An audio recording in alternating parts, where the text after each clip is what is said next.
L'histoire traditionnelle présente Pierre comme le disciple loyal, devenu le premier chef de l'Église chrétienne, par désignation divine. Mais Baruch Spinoza, à travers son analyse méticuleuse de documents d'archives et d'écrits anciens, a découvert une réalité bien plus complexe et troublante. Pierre n'a pas seulement renié Jésus 3 fois pendant la crucifixion, mais a par la suite négocié sa position de leader avec les autorités impériales.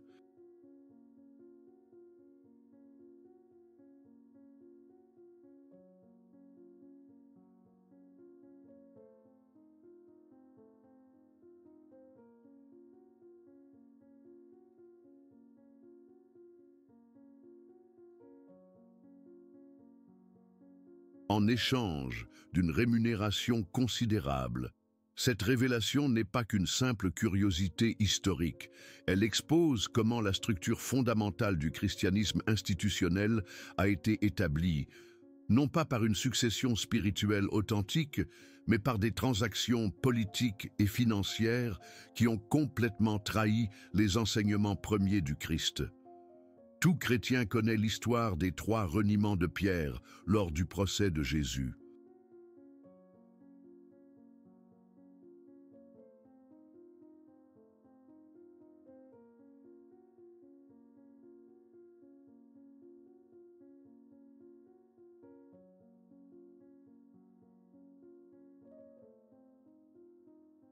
Mais Spinoza a découvert que cette narration a été soigneusement éditée pour minimiser l'ampleur réelle de la trahison de Pierre. Les documents originaux, incluant des fragments des évangiles de Thomas et de Pierre qui ont été exclus du canon officiel, révèlent que les reniements ont été bien plus graves que ce qui a été publiquement admis. Selon ces textes, Pierre n'a pas seulement nié connaître Jésus, il a activement coopéré avec les autorités impériales.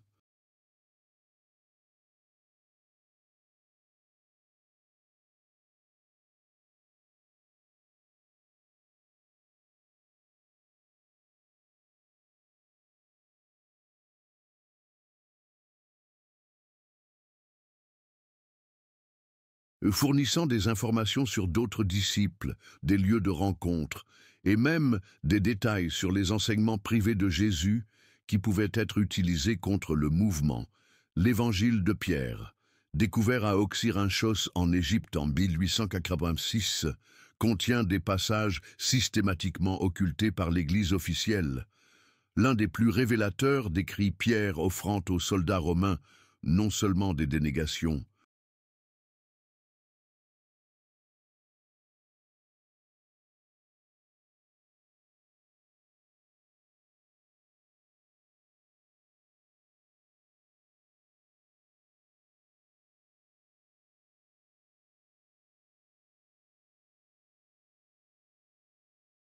mais tout ce qu'il savait sur le Galiléen et ses disciples, afin qu'ils soient également capturés. Cette collaboration active avec les autorités qui ont crucifié Jésus va bien au-delà de la simple lâcheté momentanée présentée par la narration traditionnelle. Elle suggère une trahison calculée et délibérée, motivée par des raisons plus profondes que la simple peur.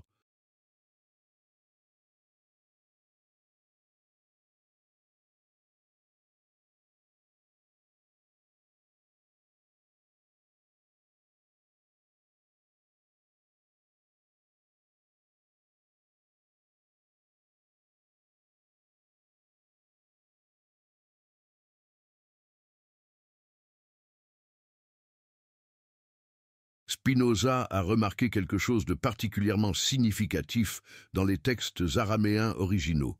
Les mots attribués à Pierre pendant les reniements utilisent une terminologie juridique impériale, indiquant qu'il était familier avec les procédures juridiques impériales.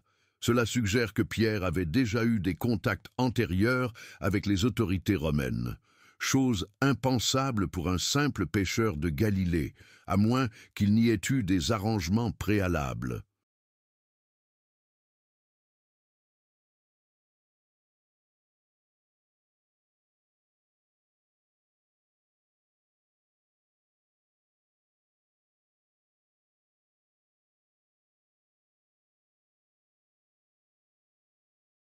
Plus intrigant encore est l'absence totale de Pierre pendant les heures cruciales de la crucifixion, alors que d'autres disciples, y compris des femmes, sont restés proches pour témoigner des derniers moments de Jésus.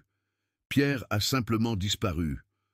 Il n'y a aucun enregistrement de son emplacement ou de ce qu'il faisait pendant ces heures critiques. Des documents découverts dans les archives vaticanes au XIXe siècle, mais rapidement reclassés comme secrets.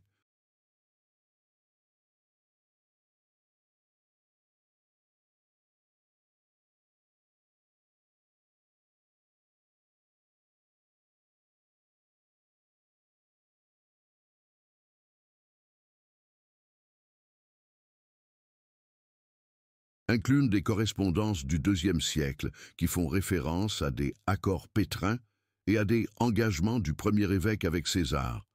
Ces références cryptiques suggèrent que dès les premiers siècles après la mort de Jésus, il existait une connaissance des négociations entre Pierre et les autorités romaines.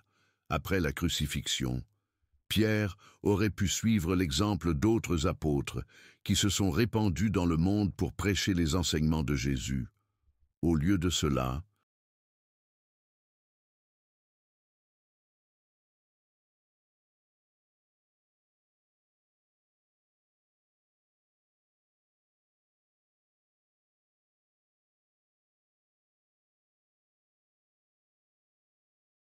il est resté à Jérusalem, puis s'est rendu directement à Rome, le centre de l'Empire qui avait exécuté son prétendu maître. Spinoza a documenté que cette décision n'était pas motivée par le zèle missionnaire, mais par des négociations secrètes déjà en cours. Des fragments de papyrus découverts lors de fouilles archéologiques au XXe siècle contiennent des références à des accords financiers et à des compensations pour coopération impliquant le pêcheur de Galilée.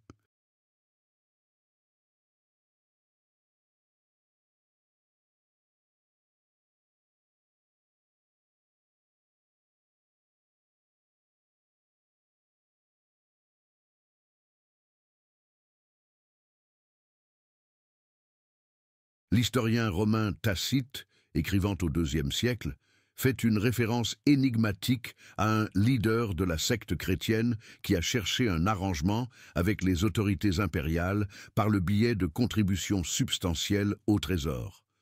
Bien que Tacite ne mentionne pas Pierre par son nom, la description correspond exactement à la période et aux circonstances de l'arrivée de Pierre à Rome. Plus révélateur encore est un document découvert dans les archives de la famille Farnèse.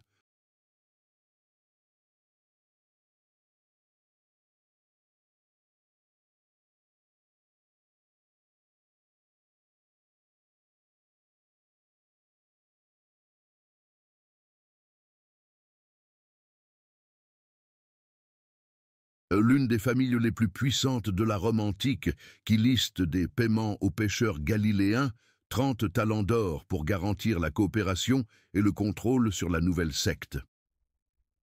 30 talents était une somme astronomique à l'époque, équivalente à environ 1 million de dollars actuels. Ce paiement spécifique est particulièrement significatif car Judas Iscariote aurait trahi Jésus pour 30 deniers, une somme relativement faible.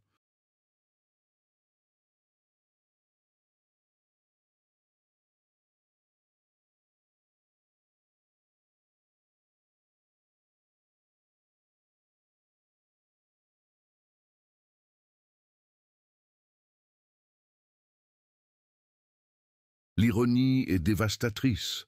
Tandis que Judas a trahi Jésus pour quelques pièces, Pierre a vendu tout le mouvement chrétien pour une fortune en or. Spinoza a observé que ce schéma de paiement explique de nombreuses incohérences dans la narration traditionnelle sur le leadership de Pierre.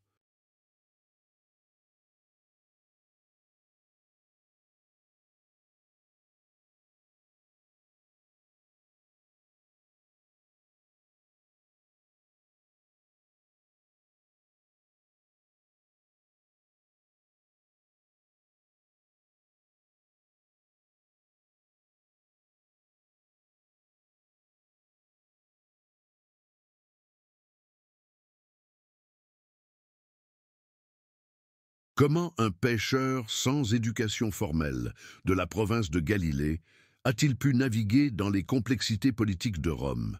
Comment a-t-il obtenu l'accès aux cercles impériaux nécessaires pour établir une nouvelle religion au cœur de l'Empire? La réponse, selon les documents que Spinoza a analysés, est que Pierre n'établissait pas une nouvelle religion en opposition à Rome. Il créait une version apprivoisée du christianisme qui servait les intérêts impériaux.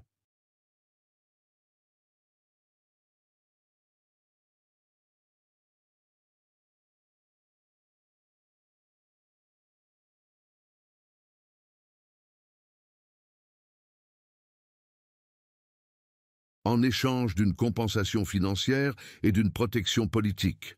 La trahison la plus profonde de Pierre n'a pas été de renier Jésus ou d'accepter des paiements romains, mais de modifier systématiquement les enseignements originaux pour les rendre compatibles avec les intérêts de l'Empire qui avait crucifié Jésus. Jésus a prêché un royaume de Dieu basé sur la justice sociale, l'égalité économique et la résistance non violente à l'oppression.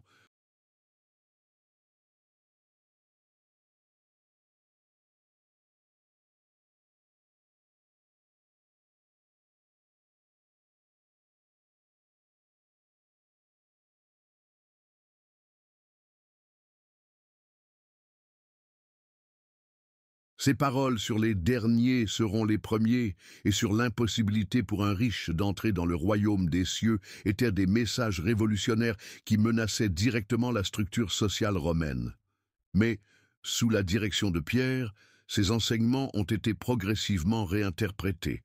Le royaume de Dieu est devenu une destination céleste future, au lieu d'une transformation sociale immédiate.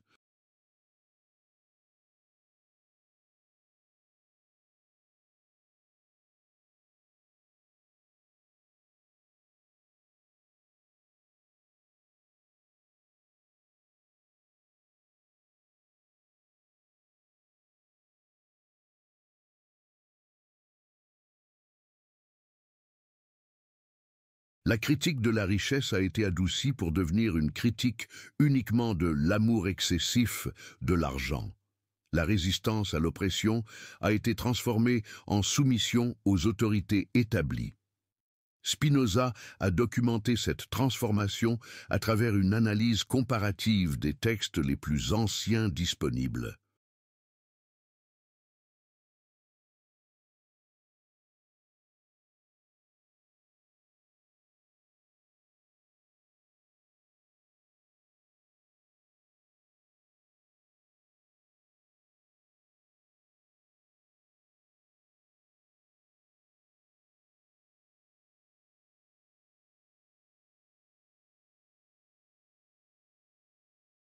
Les fragments les plus proches chronologiquement des enseignements originaux de Jésus contiennent un langage bien plus radical et politiquement subversif que les versions qui nous sont parvenues par la tradition pétrine. Par exemple, le concept de «à César ce qui est à César», souvent utilisé pour justifier la soumission aux autorités politiques, n'apparaît que dans des textes postérieurs associés au leadership de Pierre.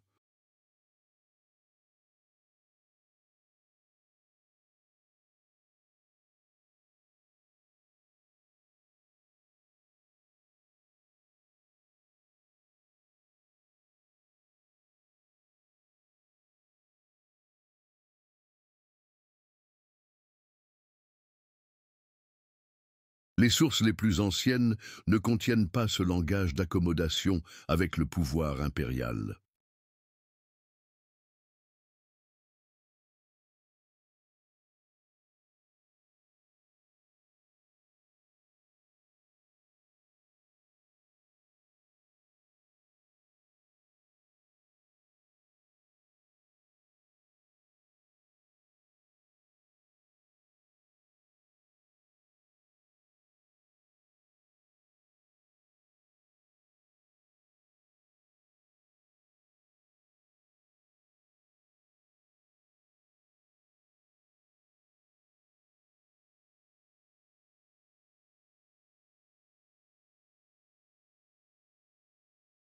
Durant la période où Pierre établit son autorité à Rome, une transformation systématique s'opéra dans le ton et le contenu des enseignements chrétiens. Les messages axés sur la justice sociale furent remplacés par un accent mis sur l'obéissance individuelle. Les critiques du système économique se transformèrent en encouragement à la charité personnelle. Les appels à une transformation sociale furent réorientés vers une préparation à la vie après la mort. Cette transformation ne fut ni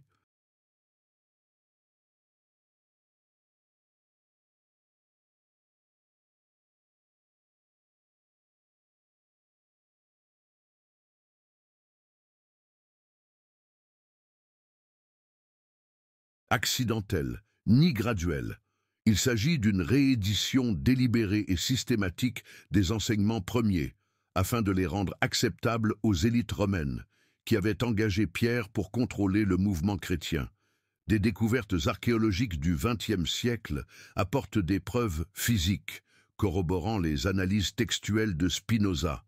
Des fouilles sous la basilique Saint-Pierre ont révélé non seulement d'anciens tombeaux, mais aussi des trésors substantiels, enfouis aux côtés des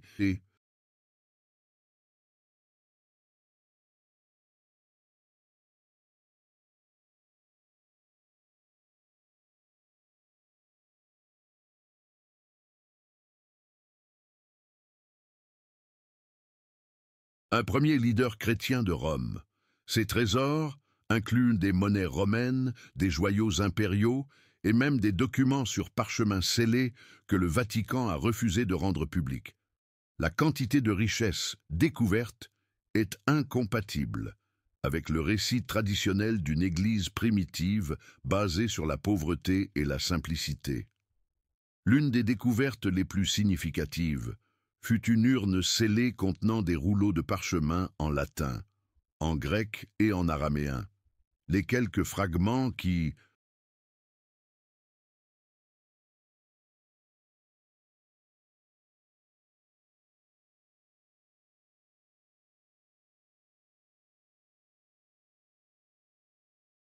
ont fuité avant leur reclassement comme matériel sensible, incluaient des références à des contrats avec l'empereur et à des paiements pour services rendus à l'Empire. Les monnaies retrouvées dans les tombes montrent que les premiers leaders chrétiens de Rome avaient accès à des pièces d'or réservées aux classes les plus hautes de la société romaine. Des pêcheurs de Galilée ne devaient pas posséder ce type de richesse, à moins d'avoir des sources de revenus très spécifiques et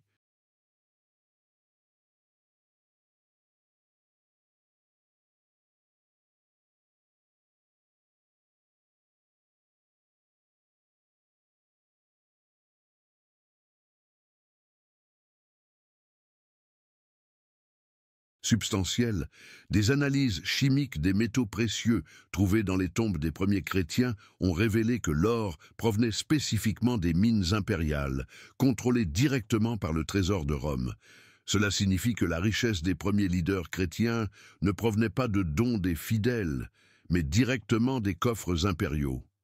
Ces preuves archéologiques confirment ce que Spinoza avait déduit par l'analyse textuelle, la direction chrétienne primitive à Rome.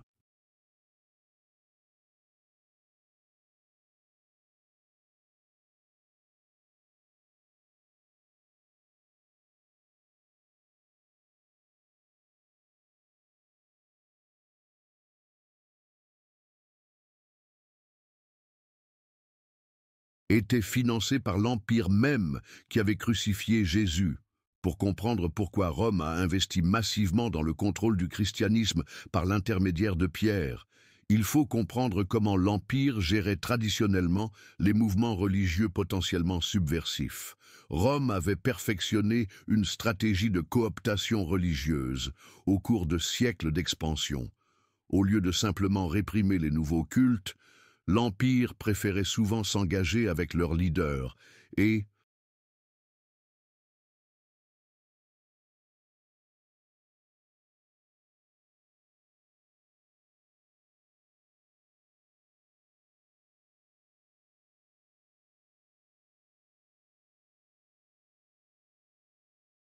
réorienter leurs enseignements au service des intérêts impériaux.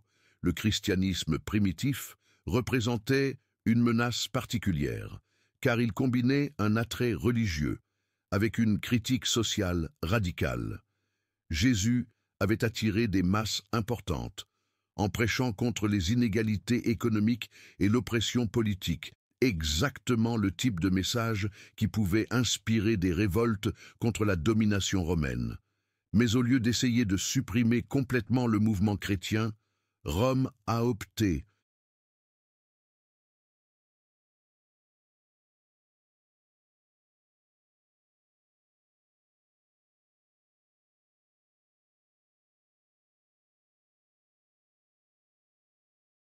pour une stratégie plus sophistiquée, acheter sa direction et la réorienter.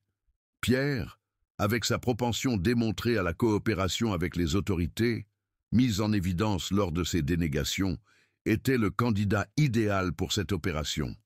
Des documents administratifs romains de l'époque montrent que l'Empire a dépensé des ressources considérables pour apprivoiser plusieurs sectes religieuses, grâce à des paiements aux leaders coopératifs. Le christianisme n'a pas fait exception, mais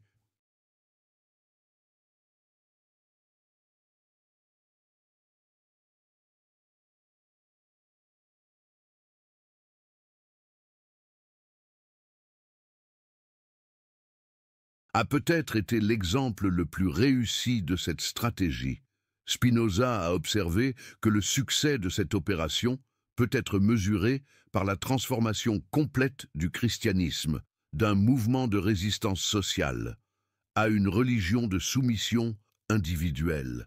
En moins de 3 siècles, la religion qui a commencé avec un révolutionnaire crucifié pour avoir défié Rome est devenue la religion officielle de l'Empire romain lui-même.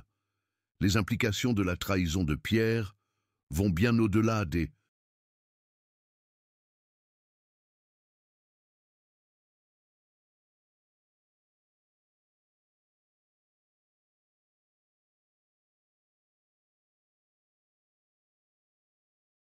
aux questions d'intégrité personnelle. Elle a créé un précédent qui a façonné toute l'histoire subséquente du christianisme institutionnel. Lorsque la direction de l'Église a été établie par le biais de transactions financières avec les pouvoirs politiques, cela a créé un modèle qui s'est perpétué pendant des siècles. L'Église est devenue non pas une force de transformation sociale basée sur les enseignements de Jésus, mais une institution qui servait principalement les intérêts de ceux qui la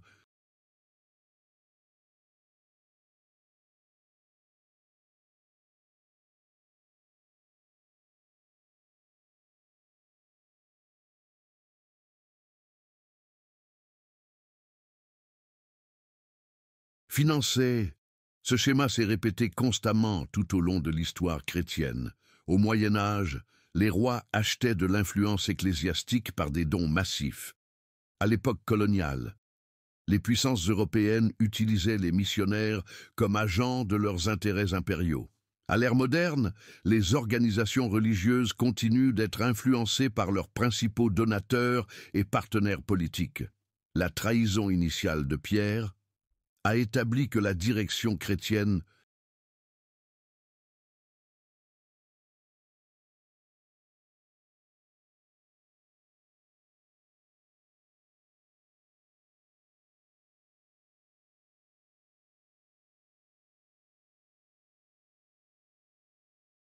pouvait être achetée, vendue et négociée comme n'importe quelle autre marchandise politique. Cela a fondamentalement corrompu la base morale sur laquelle l'autorité spirituelle chrétienne revendiquait sa légitimité. Spinoza a soutenu que cette corruption originelle explique pourquoi l'Église institutionnelle a constamment échoué à respecter les idéaux qu'elle prétendait représenter. Lorsque sa propre fondation était basée sur une trahison financière, comment pouvait-elle authentiquement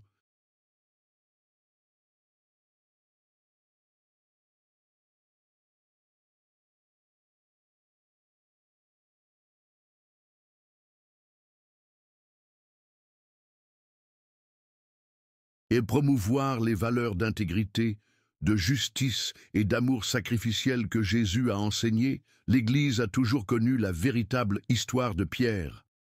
Mais elle a investi d'énormes ressources pour supprimer, modifier et obscurcir les preuves au cours des siècles.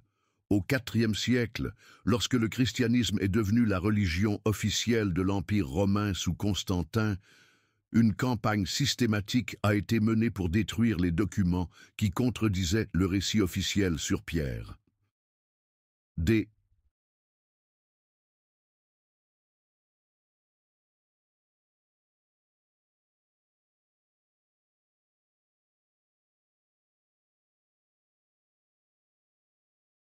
bibliothèques entières ont été brûlées, non pas parce qu'elles étaient païennes, mais parce qu'elles contenaient des archives sur les véritables origines de la direction chrétienne.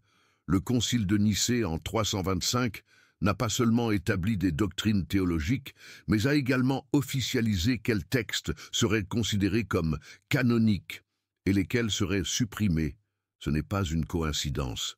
Tous les documents qui ont survécu jusqu'au canon officiel présentaient des versions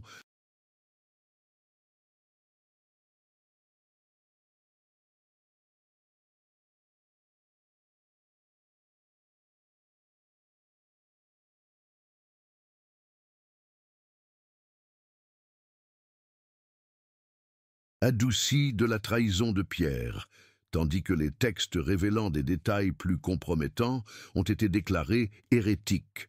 Au cours du Moyen Âge, l'Inquisition avait des instructions spécifiques pour identifier et détruire tout document remettant en question la légitimité de la succession apostolique de Pierre. Cette campagne a été si efficace que pratiquement tous les textes problématiques ont disparu de la circulation publique pendant plus de 1000 ans. Ce n'est qu'à la Renaissance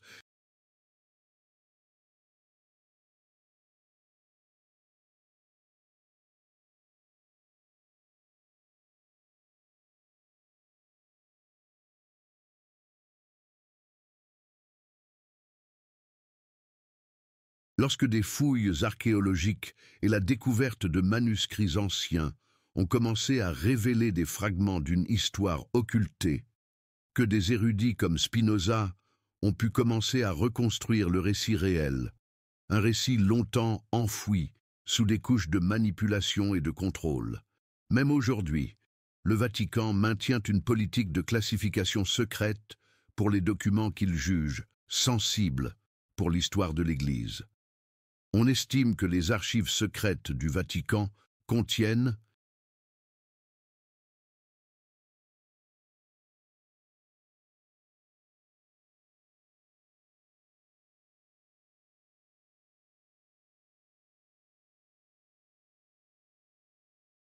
des milliers de documents relatifs au premier siècle du christianisme, des documents jamais mis à disposition pour une analyse académique indépendante. Une vérité cachée, soigneusement gardée. Reconnaître la vérité sur la trahison de Pierre ne signifie pas nécessairement rejeter tous les aspects du christianisme, mais plutôt distinguer entre les enseignements initiaux du Christ et les structures institutionnelles bâties sur des fondations corrompues. Une distinction cruciale. Jésus a enseigné.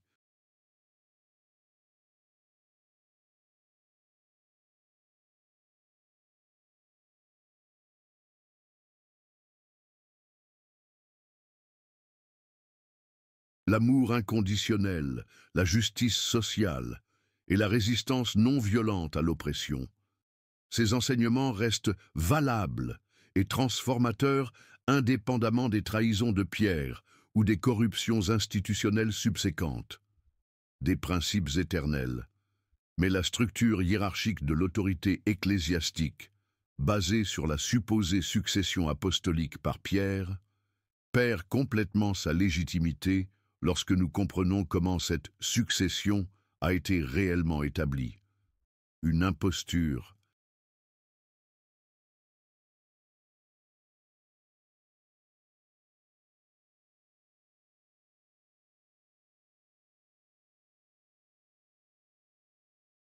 Historique.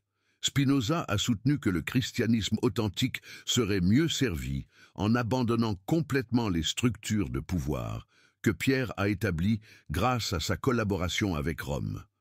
Au lieu de suivre des hiérarchies ecclésiastiques qui revendiquent une autorité basée sur une succession corrompue, les chrétiens devraient retourner directement aux enseignements de Jésus et les appliquer au sein de communautés autogérées, basées sur l'amour mutuel et la responsabilité sociale. 1-2.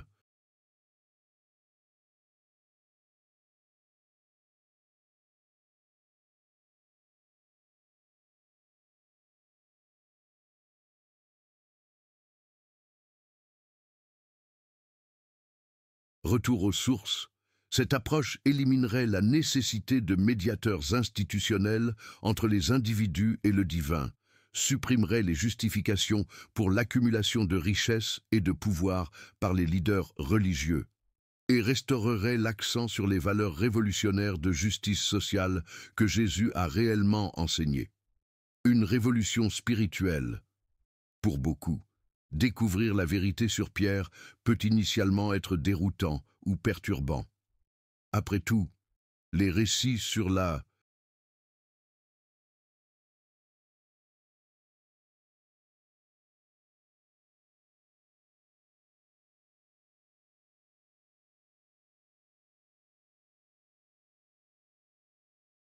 succession apostolique et l'autorité ecclésiastique ont formé la base de systèmes de croyances qui ont organisé des sociétés entières pendant des siècles de mensonges.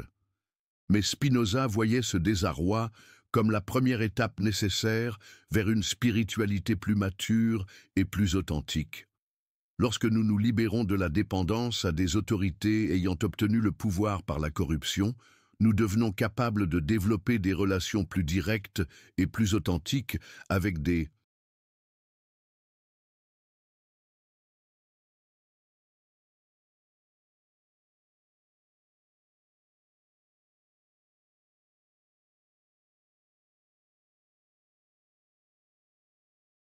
principes spirituels éternels, une libération salvatrice.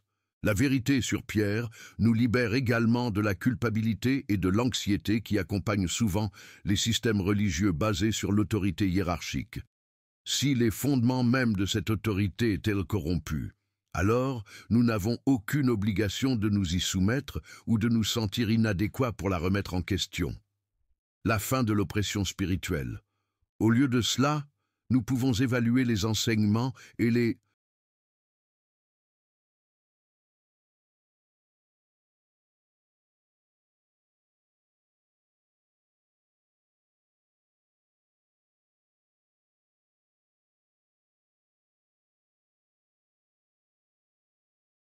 pratiques jeunes spirituels en fonction de leurs fruits pratiques. Promeuvent-ils l'amour, la sagesse, la justice et le bien-être humain? Donnent-ils aux personnes les moyens de vivre avec plus de compassion et d'intégrité? Créent-ils des communautés plus justes et plus inclusives? Des critères objectifs. Ces critères pratiques sont bien plus fiables que les appels à l'autorité basés sur des successions que nous savons maintenant avoir été établies grâce à des transactions financières avec des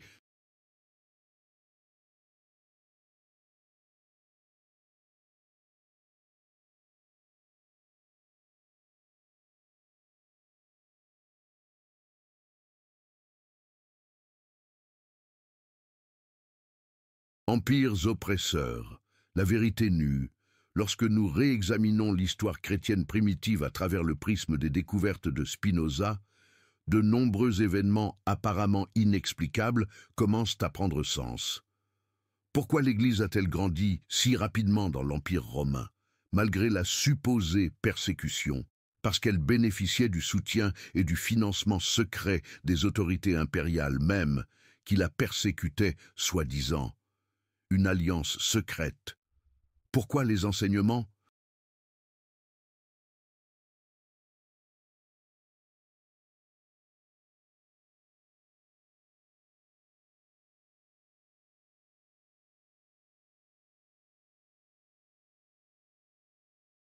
Les chrétiens sont-ils devenus progressivement plus compatibles avec les structures de pouvoir existantes parce qu'ils ont été systématiquement édités par des leaders qui étaient payés pour apprivoiser le message révolutionnaire original? Une trahison silencieuse. Pourquoi l'Église a-t-elle rapidement accumulé des richesses et un pouvoir politique? Parce qu'elle a été conçue dès le départ pour servir d'instrument de contrôle social et non comme un mouvement de transformation spirituelle. 1.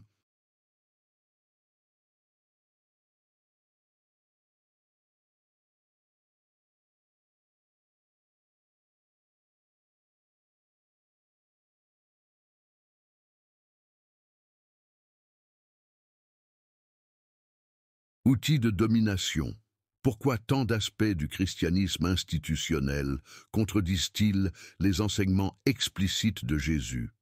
Parce que le christianisme institutionnel a été fondé non sur les enseignements de Jésus, mais sur la trahison de ses enseignements par Pierre en échange d'un paiement impérial, une trahison impardonnable. Ces révélations ne diminuent pas l'importance des enseignements initiaux de Jésus, au contraire. Elles les mettent en lumière en montrant comment ils ont été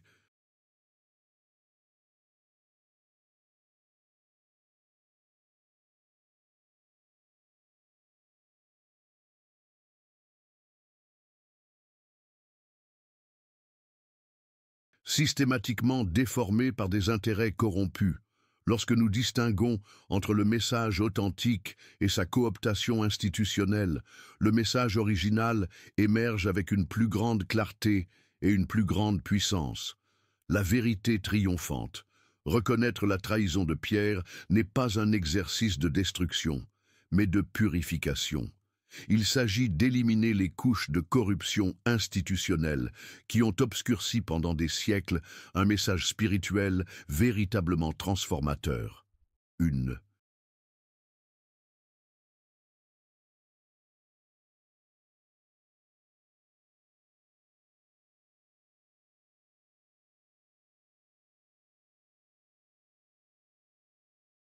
Impurification nécessaire.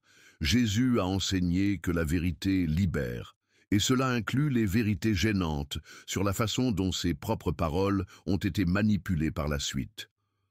Affronter ces vérités avec courage et honnêteté est, paradoxalement, un acte de fidélité aux valeurs que Jésus représentait réellement. Le courage de la vérité. Pour ceux qui trouvent un sens dans les enseignements de Jésus, la découverte de la trahison de Pierre offre l'occasion de séparer ce qui est éternel et transformateur.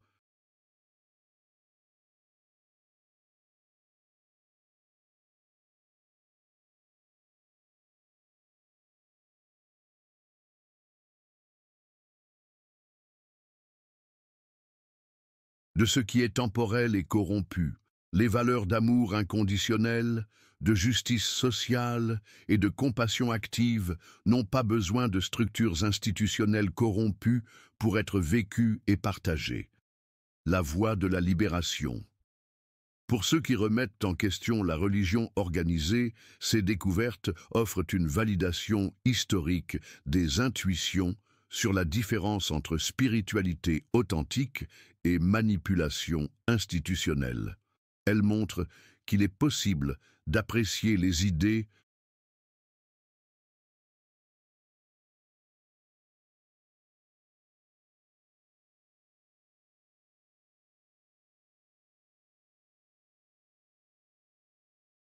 spirituelles sans accepter les structures de pouvoir qui prétendent contrôler l'accès à celles-ci, la liberté de penser.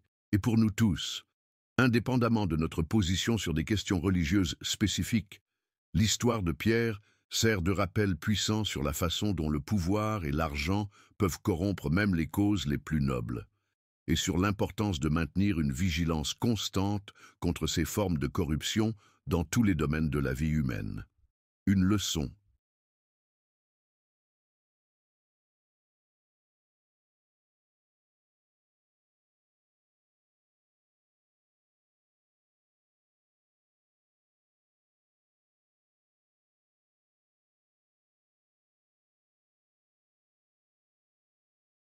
intemporelle, en fin de compte. La trahison de Pierre nous enseigne quelque chose de fondamental sur la nature humaine et sur la façon de protéger les valeurs authentiques contre la cooptation par des intérêts corrompus. Une leçon d'humilité.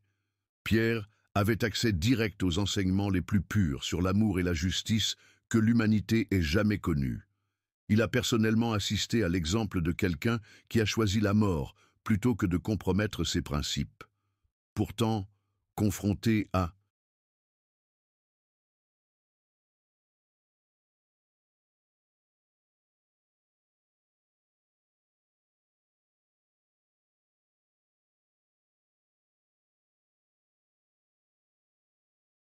la pression et à l'opportunité, il a choisi la sécurité financière plutôt que l'intégrité morale, le prix de la trahison. Ce choix individuel a eu des conséquences qui se sont étendues sur des siècles, affectant des millions de personnes et façonnant des structures sociales entières. Un héritage lourd. Elle dévoile comment des décisions personnelles concernant l'intégrité peuvent avoir des implications historiques énormes. L'histoire de Pierre nous offre aussi un espoir. Si nous pouvons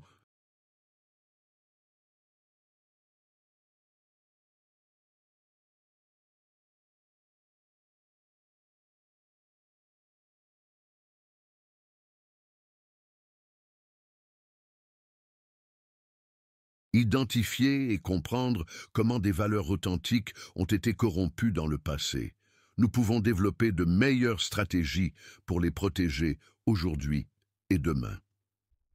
L'analyse de Spinoza nous fournit des outils intellectuels pour distinguer entre les messages spirituels authentiques et leurs distorsions institutionnelles.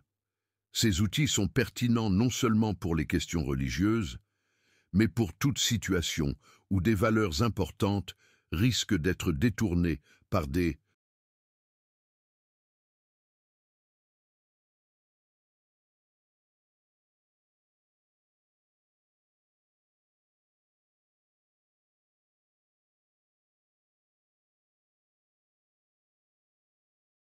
intérêts corrompus.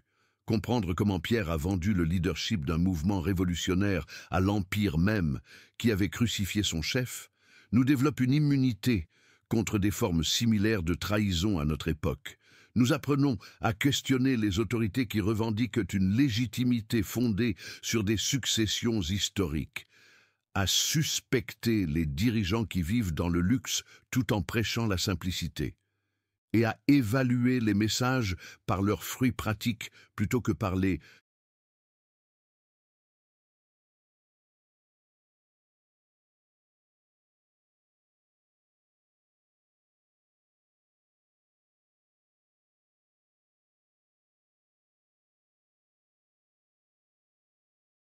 références de ceux qui les proclament.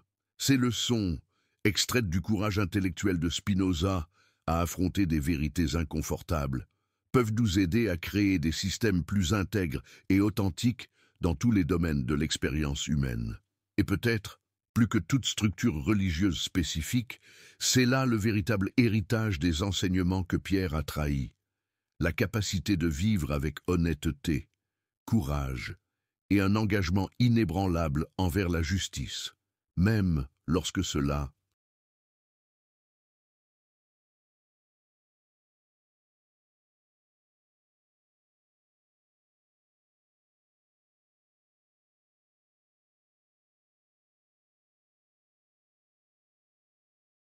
exige des sacrifices personnels significatifs. Pour comprendre pleinement l'ampleur de la trahison de Pierre, il faut examiner en détail les documents spécifiques que Spinoza a découverts concernant les 30 talents d'or qu'il a reçus des autorités romaines. Cette somme n'était pas une compensation fortuite, c'était un investissement stratégique calculé pour acheter le contrôle de tout le mouvement chrétien naissant. Spinoza a eu accès à des fragments de papyrus administratifs de l'époque de Théoduse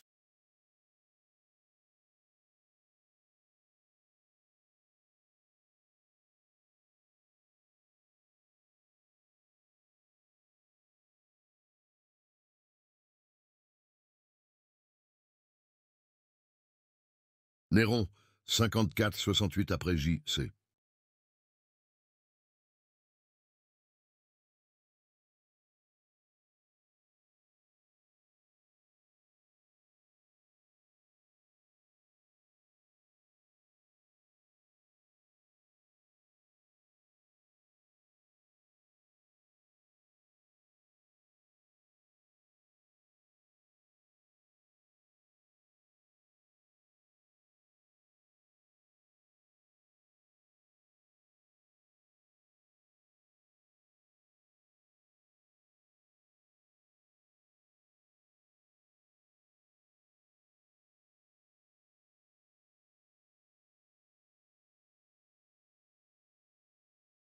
Qui répertorie les dépenses impériales pour la pacification des sectes religieuses subversives. Parmi ces dépenses apparaît une entrée spécifique, aux pêcheurs galiléens, pour l'établissement d'un culte apprivoisé, XXX talents aurum, 30 talents d'or. Pour contextualiser cette somme, un talent d'or au 1er siècle équivalait au salaire d'environ 10 000 travailleurs pour une journée. 30 talents représentaient donc des ressources suffisantes pour subvenir aux besoins d'une petite ville.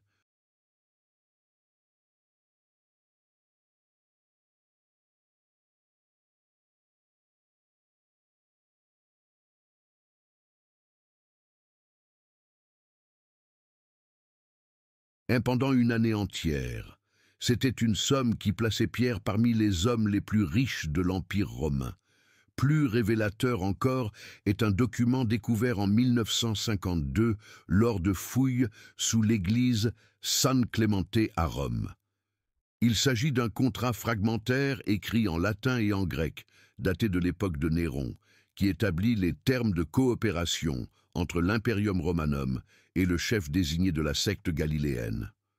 Le contrat spécifie non seulement le paiement initial de 30 talents, mais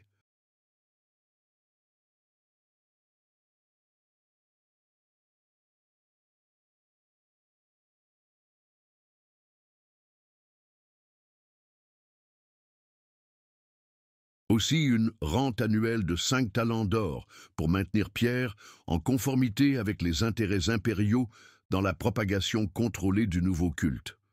Cela signifie que Pierre n'a pas seulement vendu son intégrité une fois, mais a mis en place un système de corruption continue qui a duré des décennies. Des documents comptables associés montrent que ces paiements ont continué pendant au moins 15 ans, totalisant plus de 105 talents d'or tout au long de la vie de Pierre. Cela faisait de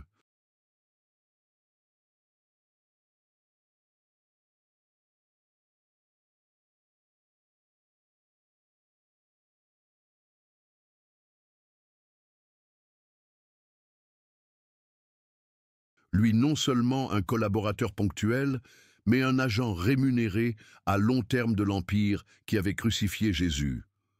Le contrat établissait également des obligations spécifiques pour Pierre, notamment des rapports réguliers sur les activités et les plans des disciples de la secte, la modification progressive des enseignements pour les rendre compatibles avec l'ordre impérial, et l'identification et la neutralisation des éléments subversifs au sein du mouvement. Ces documents montrent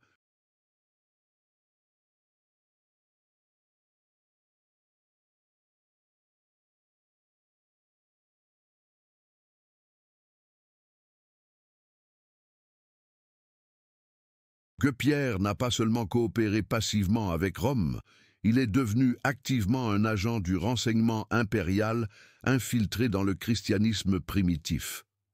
Les documents étudiés par Spinoza révèlent que Pierre n'agissait pas seul, mais coordonnait un réseau d'informateurs au sein du mouvement chrétien primitif qui rendait compte directement aux autorités impériales. Ce réseau comprenait d'autres chefs chrétiens qui avaient également été compromis financièrement par Rome. Les listes de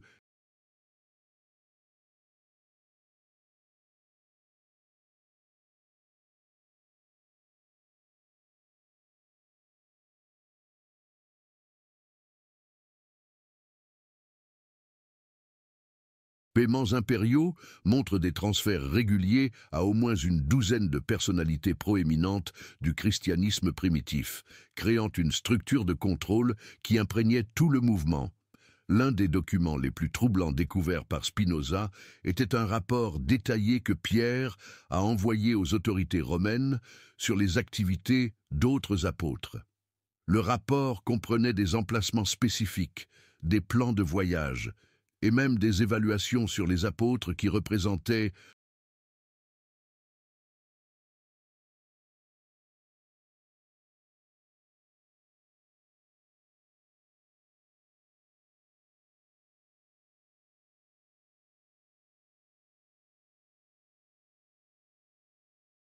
les plus grandes menaces au contrôle impérial.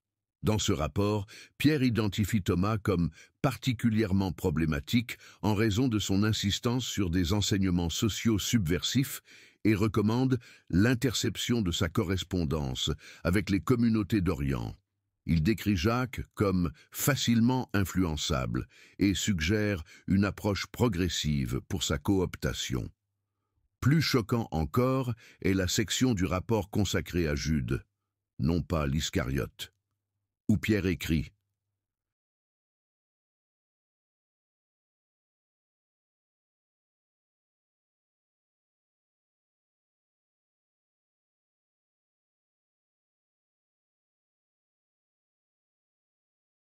« Celui-ci continue de prêcher la résistance active contre la fiscalité impériale et la propriété privée. Je recommande son élimination discrète avant que ses idées ne se répandent plus largement. » Des registres ultérieurs montrent que Jude a effectivement été assassiné dans des circonstances mystérieuses, quelques mois après ce rapport, suggérant que Pierre ne fournissait pas seulement des renseignements, mais demandait activement l'élimination des chrétiens qui restaient fidèles au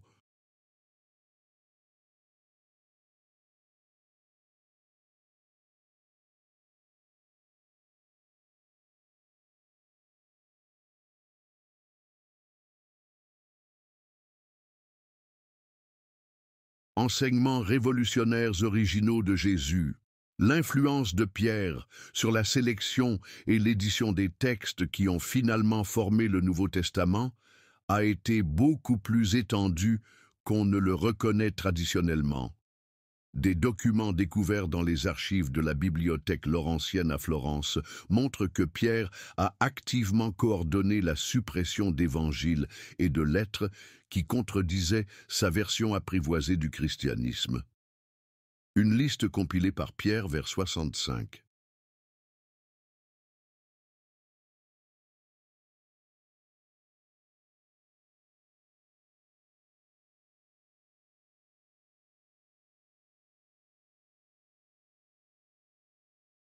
Après J.C.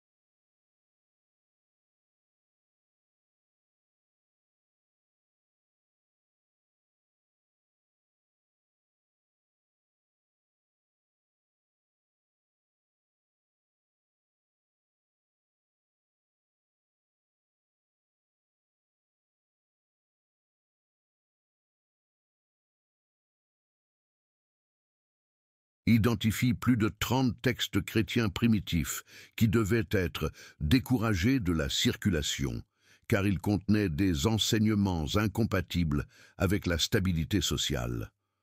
Beaucoup de ces textes ont ensuite été perdus à jamais, ne préservant que la version du christianisme approuvée par Rome. Parmi les textes que Pierre a marqués pour suppression figuraient plusieurs évangiles qui mettaient l'accent sur les enseignements sociaux révolutionnaires de Jésus. L'Évangile des pauvres, par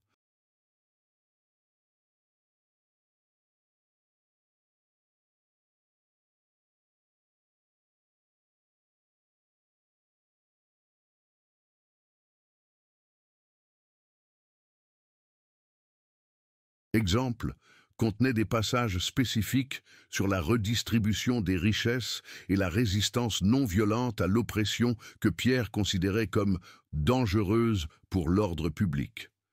Spinoza a mis au jour des fragments de correspondance, où Pierre instruit d'autres leaders chrétiens sur la manière de modérer des textes problématiques. Une lettre en particulier spécifie là où les enseignements du maître sur la richesse apparaissent trop absolus. Rappelez au lecteur qu'il parlait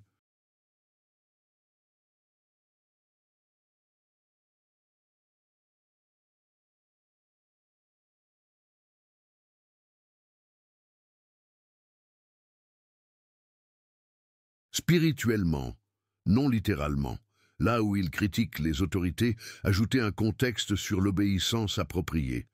Ces instructions montrent que Pierre n'a pas seulement supprimé des textes entiers, mais a aussi systématiquement édité ceux qui sont restés en circulation, modifiant graduellement le récit historique des enseignements de Jésus, pour les rendre compatibles avec les intérêts de l'Empire qu'il avait acheté. Durant le processus de canonisation du Nouveau Testament, au siècle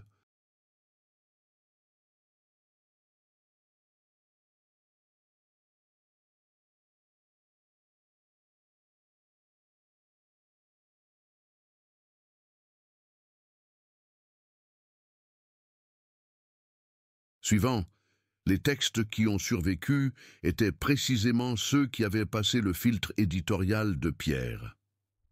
Cela signifie que le christianisme que nous connaissons aujourd'hui n'est pas basé sur les enseignements originaux de Jésus, mais sur une version soigneusement éditée, approuvée par les autorités impériales et mise en œuvre par Pierre, en échange d'une rémunération considérable.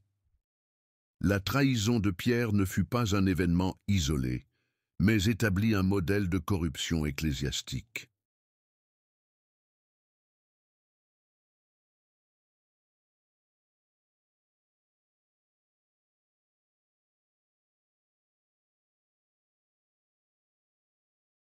Qui se répétera tout au long de l'histoire chrétienne. Les méthodes qu'il a développées pour concilier les enseignements spirituels avec les intérêts politiques et financiers sont devenues le manuel opérationnel standard de l'Église institutionnelle. Durant la période médiévale, les leaders ecclésiastiques ont répétément utilisé les mêmes stratégies que Pierre avait pionnérisées, accepter des paiements des autorités séculières, éditer ou supprimer des enseignements gênants, établir des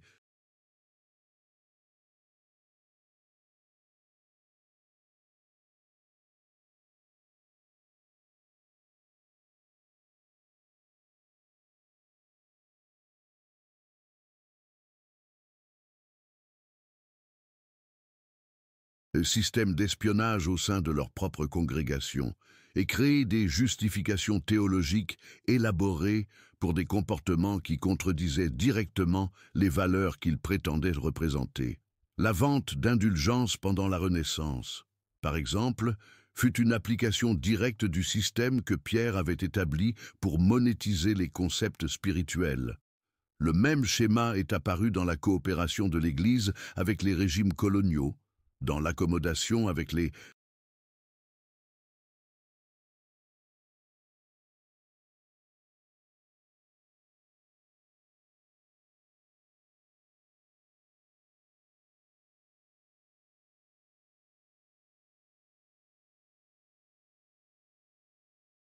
gouvernements autoritaires au XXe siècle et dans les scandales contemporains impliquant des finances et le pouvoir au sein des organisations religieuses, Spinoza a soutenu que ces schémas récurrents n'étaient pas des accidents, ni des déviations de la tradition chrétienne authentique, mais des conséquences inévitables d'une fondation institutionnelle basée sur la trahison financière. Lorsque la propre direction originale a été établie par la corruption, cela a créé une culture organisationnelle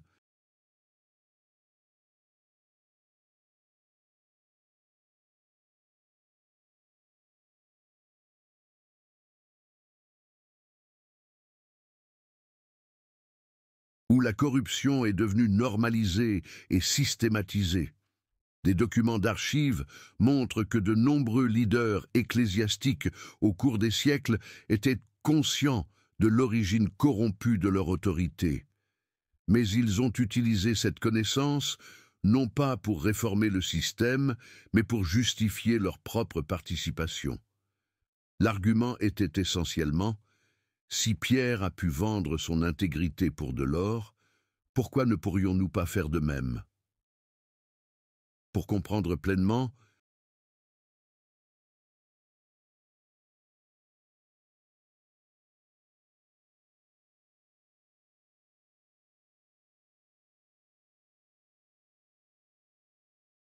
l'ampleur de la trahison de Pierre, il est important de considérer les alternatives qui s'offraient à lui.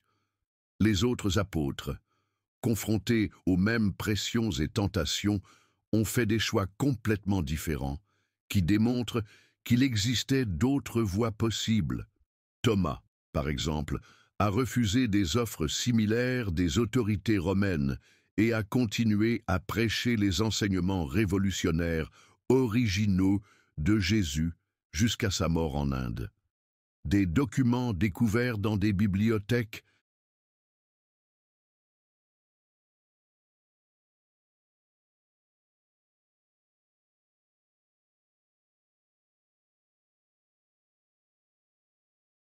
monastiques au Kerala montrent que Thomas a établi des communautés chrétiennes basées sur l'égalité économique, un leadership collectif et une résistance non violente à l'oppression. Précisément, les valeurs que Pierre a abandonnées. Jacques, le frère de Jésus, a maintenu la direction de la communauté chrétienne de Jérusalem selon des lignes restées fidèles aux enseignements originaux jusqu'à son exécution en 62 après J.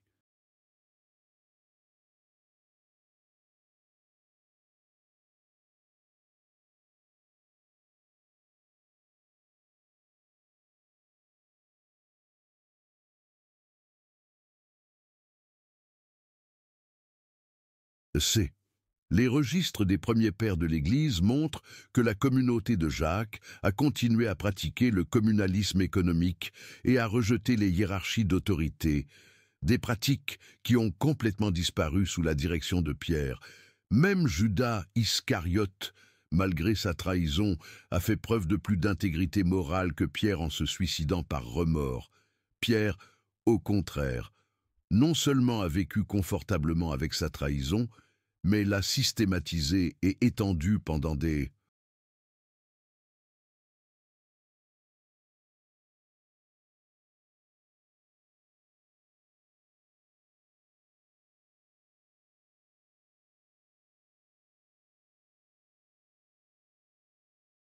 décennies. Le contraste le plus révélateur est avec Paul, qui a initialement persécuté les chrétiens, mais qui s'est ensuite converti genuinement et a constamment refusé d'accepter une compensation matérielle pour son ministère. Paul a explicitement rejeté les offres de soutien financier des communautés qu'il a servies, choisissant de travailler comme fabricant de tentes pour maintenir son indépendance économique. Dans ses lettres, Paul critique spécifiquement les leaders qui négocient la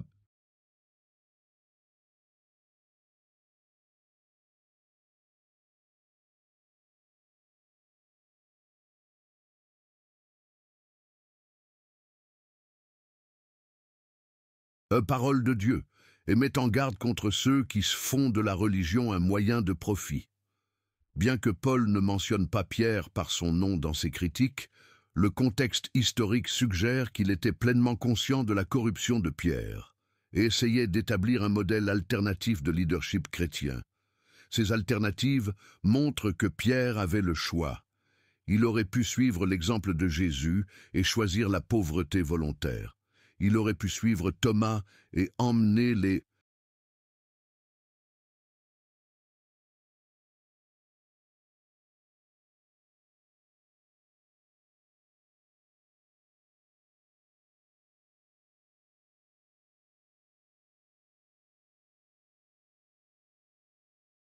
enseignements originaux dans des terres lointaines où il serait à l'abri de la pression impériale. Il aurait pu suivre Jacques et maintenir une communauté chrétienne authentique à Jérusalem. Ou il aurait pu suivre Paul et établir un ministère indépendant basé sur un travail honnête. Au lieu de cela, Pierre a choisi la voie qui offrait le gain matériel maximum avec le minimum de risque personnel. Et ce choix a corrompu non seulement sa propre vie, mais toute la trajectoire historique du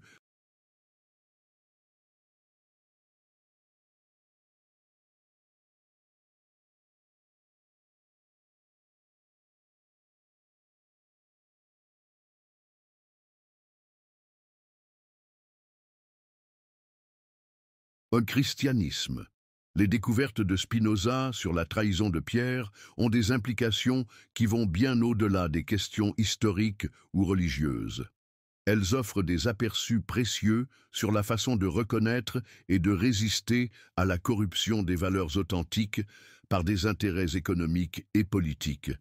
Dans n'importe quel contexte, le modèle que Pierre a établi, accepter des financements de systèmes de pouvoir en échange de la modification de messages subversifs, continue de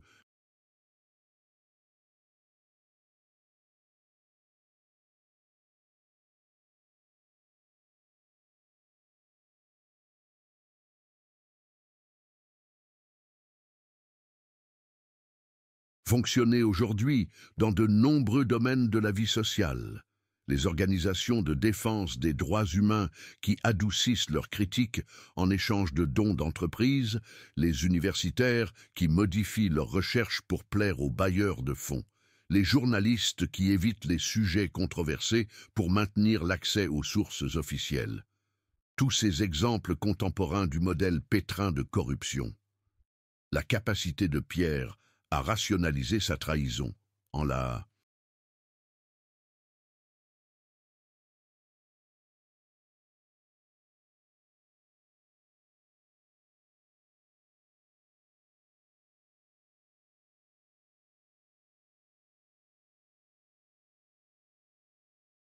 présentant comme un réalisme nécessaire ou une stratégie pour maximiser l'impact, résonne également avec les justifications modernes de compromis éthiques discutables.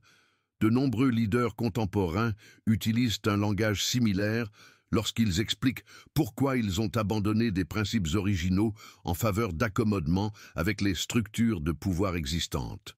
Le système d'espionnage que Pierre a mis en place au sein du mouvement chrétien primitif présente des parallèles.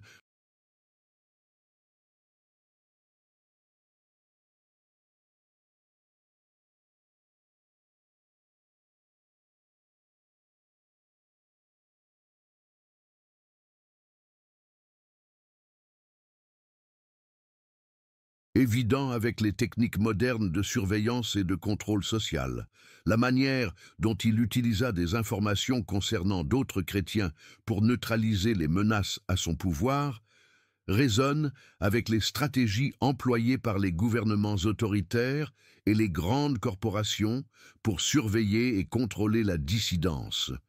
C'est une méthode aussi vieille que le pouvoir lui-même. Plus fondamentalement, la trahison de Pierre illustre comment des valeurs authentiques peuvent être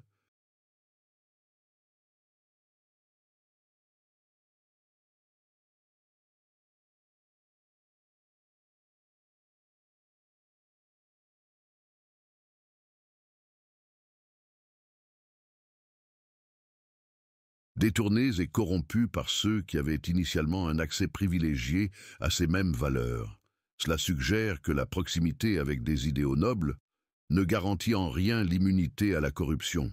Bien au contraire, elle peut créer des occasions de trahison particulièrement dévastatrices, précisément parce qu'elles émanent de l'intérieur, de personnes de confiance. Ces leçons sont particulièrement pertinentes à une époque où de nombreux mouvements sociaux et politiques font face à des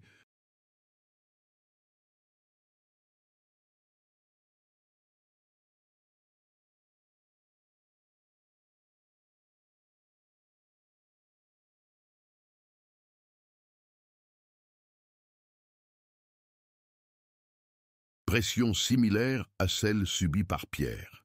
Des propositions de financement et de légitimation, en échange d'une modification de message jugée gênant.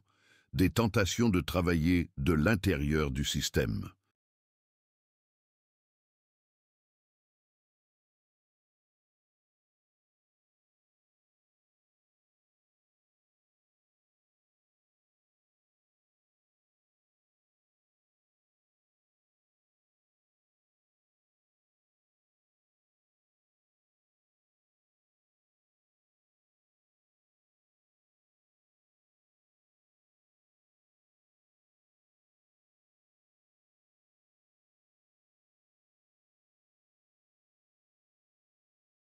Au lieu de le remettre fondamentalement en question, et des pressions pour privilégier la croissance institutionnelle au détriment de la fidélité aux principes initiaux.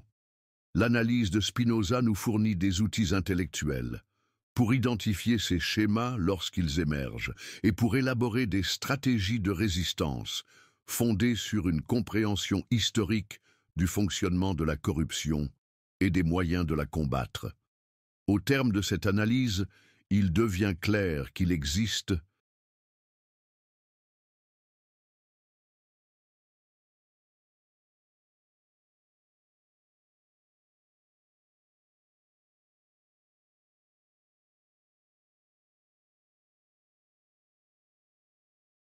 essentiellement deux christianismes distincts, celui que Jésus a réellement enseigné et pratiqué, et celui que Pierre a créé grâce à sa collaboration avec Rome. Ces deux systèmes ne sont pas seulement différents, mais fondamentalement incompatibles. Le christianisme de Jésus était basé sur un amour inconditionnel, une justice sociale radicale, une résistance non violente à l'oppression et la solidarité avec les marginalisés. C'était un message qui menaçait directement les structures de pouvoir.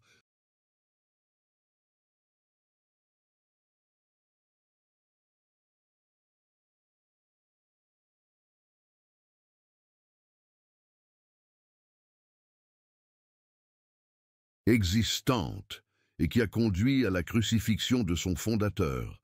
Le christianisme de Pierre, au contraire, a été conçu pour être compatible avec ces mêmes structures de pouvoir. C'était une version apprivoisée qui permettait aux gens de se sentir spirituels, tout en maintenant des systèmes économiques et politiques qui perpétuaient l'injustice. Cette distinction n'est pas simplement académique.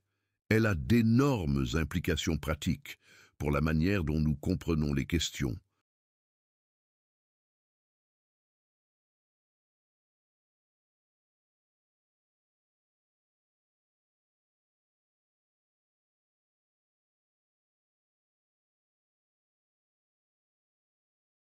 Et contemporaine de justice sociale, de distribution des ressources, d'autorité institutionnelle et de responsabilité morale. Si nous suivons l'exemple de Jésus, nous sommes appelés à défier les systèmes qui créent et maintiennent les inégalités, même lorsque cela entraîne un conflit avec des intérêts puissants. Si nous suivons le modèle de Pierre, nous nous accommodons de ces systèmes tout en apportant des modifications superficielles qui ne menacent pas leur fonctionnement fondamental. La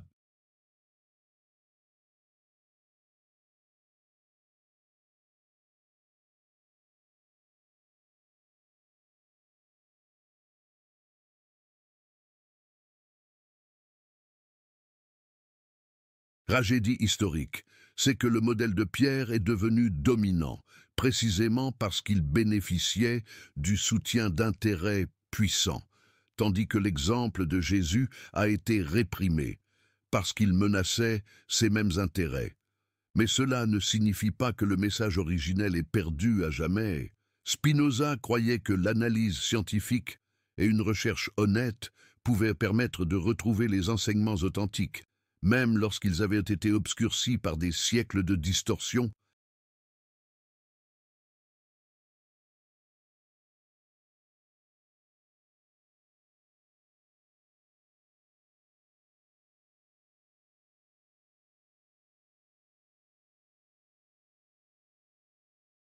institutionnel. Son œuvre sur Pierre démontre qu'il est possible de séparer ce qui est éternel et transformateur dans les enseignements spirituels, de ce qui est temporel et intéressé dans les structures institutionnelles. Cette séparation nous libère pour embrasser des valeurs authentiques, tout en rejetant les systèmes corrompus qui revendiquent une autorité sur ces valeurs. Elle nous permet d'honorer le véritable héritage de Jésus, tout en refusant la légitimité à l'héritage institutionnel.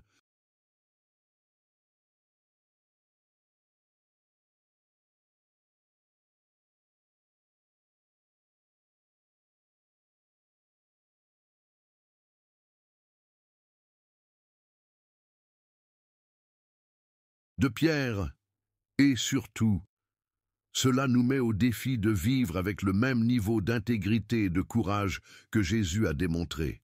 Même lorsque nous sommes confrontés à la pression de compromettre nos principes pour un avantage personnel ou la survie institutionnelle, ce défi, choisir la vérité plutôt que le confort, la justice plutôt que la sécurité, l'intégrité plutôt que le profit, reste aussi pertinent aujourd'hui qu'il l'était il y a 2000 ans, lorsque Pierre a été confronté à un choix.